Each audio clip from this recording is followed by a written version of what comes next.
Good morning or good afternoon. Hey guys, how's it going? We're going to go ahead and go over this simulation here today because I know some of you guys are having trouble accessing it in your computer, so I'm going to go through and show you what the simulation is for.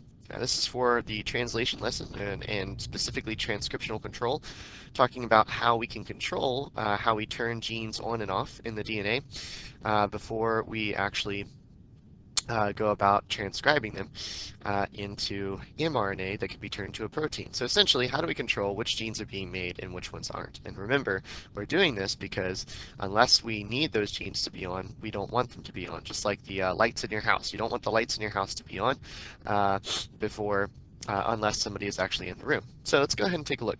So we need to go ahead and plug these shapes in first. So here I have a promoter region. Remember, a promoter region is just going to be the region that attracts the polymerase to it. And we can see now that the polymerase desperately wants to attach onto this because I've put this down. So the promoter region is just a segment of DNA that is going to chemically attract an RNA polymerase. And the strength of the promoter is going to determine how strong the attraction is of the RNA to the promoter. And we know that certain things can bind to the promoter to make it more attractive, like an enhancer would make this guy be even more inspired to come down and bind to this, or we could bind on something like a repressor, which would make it more difficult. So now let's go ahead and put in the LAC1 gene or LAC-I gene. Okay, so this guy actually has something to transcribe. This is just a segment of DNA that encodes the LAC-I protein. So of course it's called a gene because it's the instructions for building a protein. So this RNA polymerase binds onto the promoter region and it synthesizes a string of mRNA. Now that mRNA goes out and it goes through the process of translation. That's not going to be shown here, but after the process of translation, we end up getting this protein produced. Now obviously it doesn't have anything to bind onto at the moment, so let's go ahead and put down the LAC1, or excuse me, the LAC promoter here, and then the LAC operator here, and the LAC-Z gene here. Okay, so here's a couple of things to notice here. Okay, so the promoter region here is attracting this RNA polymerase for the LAC1 gene. And the LAC1 gene, or the LAC-I gene, whatever you want to call it, produces this guy. Now, we saw that this guy's job, it seemed, was to come down here and bind onto this piece. This is called an operator. So you have the promoter region, and then you have the operator in the gene itself. The operator is another way that we can control whether or not the gene gets cut on. If you'll notice over here, there is no control. Okay, so over here, there's no operator stopping this RNA polymerase from transcribing the LAC-I gene. So as long as there is a promoter region here, this guy is always going to continuously be transcribing the LAC-I gene. In other words, you can't shut off the lights over here very easily. But over here, there's a very easy switch that we can go ahead and put down. This little guy is going to bind onto the operator, which is like the switch to cut the gene on or off, and basically is going to block that RNA polymerase from being able to transcribe the LAC-Z gene so long as it's there. Okay, so as long as the LAC-I gene is producing these little repressors, is what we call these repressors, we're never going to see the protein made for the LAC-Z gene. Okay, so basically this guy is constantly keeping this guy in the off position. Okay, so maybe that's why we're constantly transcribing this guy, is that this guy over here is basically the person who's constantly making sure that the light switch is off, because right now we don't need the LAC-Z gene.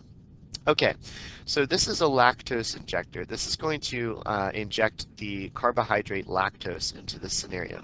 Lactose is the sugar that's in milk, but our bodies can't break it down unless it's in the right form. And the correct form of lactose is glucose.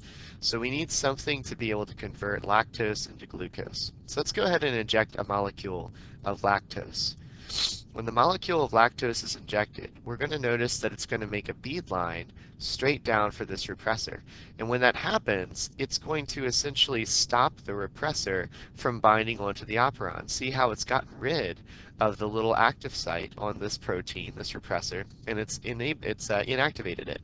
So now I'm going to go ahead and make a couple of more lactose go down into the cell. Each one is going to bind onto a repressor. And look, now we've bound all of our repressors. Our RNA polymerase is allowed to go ahead and transcribe the LAC-Z gene. Now, what's the LAC-Z gene going to produce? Well, let's see. So the LAC-Z gene is going to go ahead and produce a protein. And let's see what that protein does. Oh, it goes and it locks on. It locks onto the lactose and it breaks it into glucose, making it so that our bodies can actually digest it. And look, these guys right here, as we've been digesting the lactose, these guys have been freed up again, and they're allowed to come down and stop this process again. Okay, which is really interesting to me, right? So as we've destroyed the last bit of our lactose, we're back to where we were. These guys are still around, but they have nothing to do, and these guys are blocking the polymerase from being able to transcribe more of these guys. So what's happening here?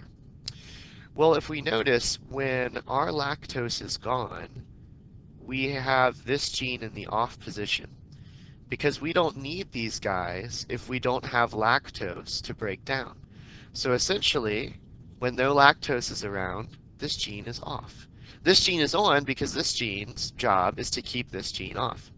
But when lactose is present, and I'm just going to go ahead and inject a ton of lactose in here.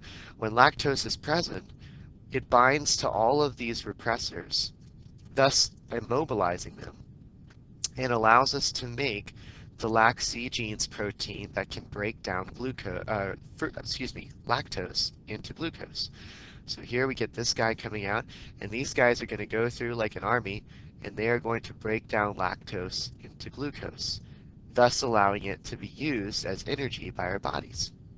When they're done with that, you can see that as they get rid of that more and more, they're actually going to start stealing it from the repressors. So they're going to make the repressors let go of it, and they're going to come down and break it up. And when that happens, the repressor is free to go back down here, and it cuts off the LAC-Z gene. Well, why does it cut off the LAC-Z gene? Well, it's because we have very little lactose left and more lactose digesting proteins than we needed. Look, these two guys, now they're completely useless. There's nothing around for them to digest unless I was to inject more lactose, in which case we would still need these guys. Okay, but if I wasn't to inject more lactose, if there was no lactose around for them, then they wouldn't be needed. And so we wouldn't need this guy constantly making new proteins. Okay, so hopefully that answers y'all's questions and gives you an idea of how to answer the questions for the problems for this specific simulation. It's a really cool simulation. If you got it to work on your computer, definitely play around with it because it's really, really good at showing this relationship. If not, I'm really sorry, and I hope this video does the job. All right, guys, have a great day.